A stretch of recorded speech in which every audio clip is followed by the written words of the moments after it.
আসসালামু আলাইকুম সম্মানিত দর্শক, বিশেষ করে যারা এই মুহূর্তে ভিডিওটা দেখছেন নিশ্চয়ই আপনারা ভালো আছেন। তো বিষয় হচ্ছে যে ভারতের পররাষ্ট্রমন্ত্রী, আপনারা জানেন বিদেশমন্ত্রী বলা হয় তাদের দেশে, আর আমরা তো বলি পররাষ্ট্রমন্ত্রী। সো এই বিদেশমন্ত্রী বা পররাষ্ট্রমন্ত্রী এস জয়শঙ্কর কিন্তু বাংলাদেশকে নিয়ে কথা বলেছেন এবং ডক্টর মোহাম্মদ ইউনূসকে নিয়ে কথা বলেছেন। মানে কথাটা কীভাবে বলেছেন আমি বলছি, তিনি কিছু মন্তব্য করেছেন, আমি বলছি। এটা হচ্ছে কি পার্লামেন্টারি পরামর্শক কমিটি, একটা ওদের দেশে পার্লামেন্টারি পরামর্শক কমিটির হচ্ছে অনুষ্ঠানে উনি হচ্ছে যখন কথা বলেন, ওই অনুষ্ঠানে কথা বলার সময় তিনি বলেন যে, মানে মন্তব্যটা এভাবে করেন যে হাসিনা হচ্ছে যে জনমত তৈরি হয়েছিল, হাসিনা পতনের জনমত তৈরি হয়েছিল এবং হাসিনা যে পতন হবে এটা ভারত আগেই জানতে পেরেছিল। দেখুন কথাটা বুঝেন, ভারতের মানে বাংলাদেশে হাসিনা বিরোধী যে জনমত এবং হাসিনা যে পতন হবে এটা ভারত আগেই বুঝতে পেরেছিল এবং এই কথাও বলেছে যে হচ্ছে হাসিনার মানে এটা জানা সত্ত্বেও তারা কিছু করতে পারেনি, শুধু তারা পরামর্শ দিয়ে গেছে হাসিনাকে। হ্যাঁ, কথাটা বুঝেন, কিন্তু তারা কিন্তু হাসিনার সাথে পরামর্শ দিয়েছে। হ্যাঁ, মানে এইভাবে বলেছে যে হাসিনাকে পরামর্শ দেওয়া হয়েছে, কিন্তু আমরা হচ্ছে হাসিনার সাথে ওইরকম প্রভাব বিস্তার না থাকায় আমরা কিছু করতে পারিনি।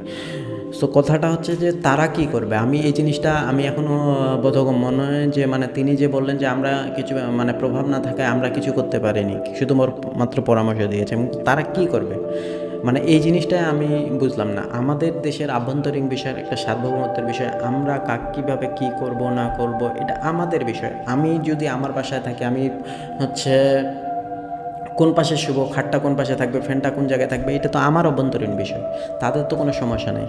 এইভাবে কথা বলেছেন। সো এটা মানে উনি তো মানে ওরা কিন্তু খুব চালাক, খুব চতুর, ডিপ্লোম্যাটিক ওয়েতে কথা বলে, এবং ওরা একটা ভারতের যে চাণক্য আছে, আপনারা চাণক্যকে নিশ্চয়ই চেনেন, গল্প পড়েছেন, যে চাণক্য নীতি ফলো করে। ওরা বহির্বিশ্বের সাথে যুদ্ধে জড়ায় না, সহজে যুদ্ধে জড়াতে চায় না, মানে সরাসরি ওরা যুদ্ধে জড়াবে না। আপনি খেয়াল করে দেখবেন ওরা কিন্তু হচ্ছে ডিপ্লোম্যাটিক ওয়েতে চলে এবং হচ্ছে খুব চতুরতার সাথে হচ্ছে ইনভলভ হয়। বাংলাদেশে অভ্যন্তরীণ বিষয়ে নাক গলাবে, অভ্যন্তরীণ বিষয়ে ডিসিশন দেওয়ার চেষ্টা করবে, হচ্ছে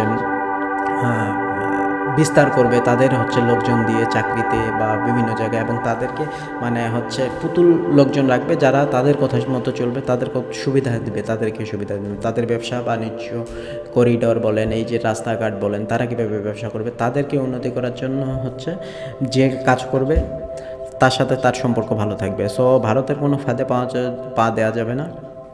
ভারত আমাদেরকে কিছুই করতে পারবে না, গ্যারান্টি দিলাম। ভারত আপনাকে আমাকে এবং বাংলাদেশকে কিছুই করতে পারবে না। কারণ হচ্ছে ভারত জানে যে ইট মারলে পাটকেল খেতে হবে। সো ভারত কিন্তু অন্য ওয়েতে মানে বাংলাদেশের মধ্যে বিশৃঙ্খলা তৈরি করে, রাজনৈতিক অঙ্গনে হচ্ছে অস্থিতিশীল করে, এবং হচ্ছে বাংলাদেশের হচ্ছে একজনকে সাপোর্ট দিয়ে আরেকজনকে হচ্ছে উস্কানিমূলক কথাবার্তা বলে, এবং বহির্বিশ্বের কাছে বাংলাদেশকে ছোট করে হচ্ছে যে দেখাবে যে এই যে বাংলাদেশ অসাম্প্রদায়িক নয়, বাংলাদেশ হচ্ছে হিন্দু, বৌদ্ধ, খ্রিস্টান এবং বিশেষ করে হিন্দুদেরকে নির্যাতন করা হয়, শুধুমাত্র মুসলমানরাই ভালো আছে, অথচ এরকম কোনো ঘটনা নয়।